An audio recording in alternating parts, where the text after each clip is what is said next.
पाहता मोठी खळबळ उडण्याची दाट शक्यता सध्या वर्तवली जात आहे।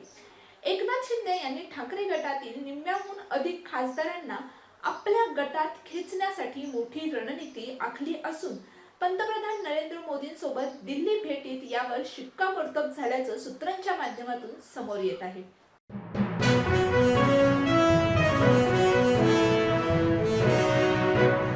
मुंबईत आयोजित आंतरराष्ट्रीय वेबिनारमध्ये डॉक्टर नीलम गोरे यांनी लिंग समभाव हा सुप्रशासनासाठी अत्यावश्यक असल्याचे सांगितले।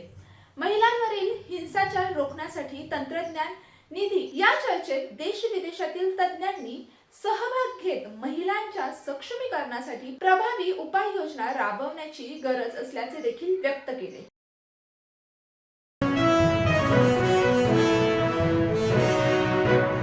मुंबई महापालिकेच्या क्लीन लीग कार्यक्रमात उपमहापौरांना चौथ्या रांगेत स्थान दिल्याने प्रोटोकॉलचा भंग झाल्याचा आरोप अमय घोले यांनी केला आहे।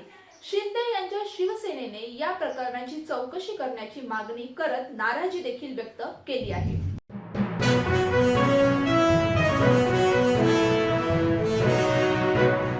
आज राज्यसभेतील निवृत्त होणाऱ्या खासदारांच्या निरोप समारंभाच्या पार्श्वभूमीवर पंतप्रधान नरेंद्र मोदी यांनी राज्यसभेत भाषण केलं। यावेळेस पंतप्रधान नरेंद्र मोदींनी निवृत्त होणाऱ्या सर्व खासदारांच्या कामांचं आणि त्याचबरोबर त्यांच्या योगदानाचं कौतुक देखील केलं।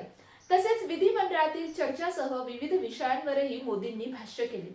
यावेळी पंतप्रधान नरेंद्र मोदींनी एक महत्त्वाचे वक्तव्य केले। राजकारणात कधीही फुल स्टॉप नसतो असं म्हणत राज्यसभेत निवृत्त होणाऱ्या खासदारांना पंतप्रधान मोदींनी शुभेच्छा दिल्या आहेत।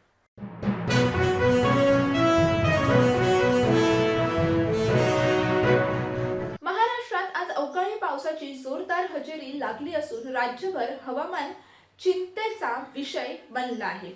भारतीय हवामान विभागाने राज्यात पावसाला येलो अलर्ट जारी केला असून विदर्भ आणि मराठवाडा भागात वादळी वाऱ्यासह अवकाळी पावसाची शक्यता वर्तवली आहे।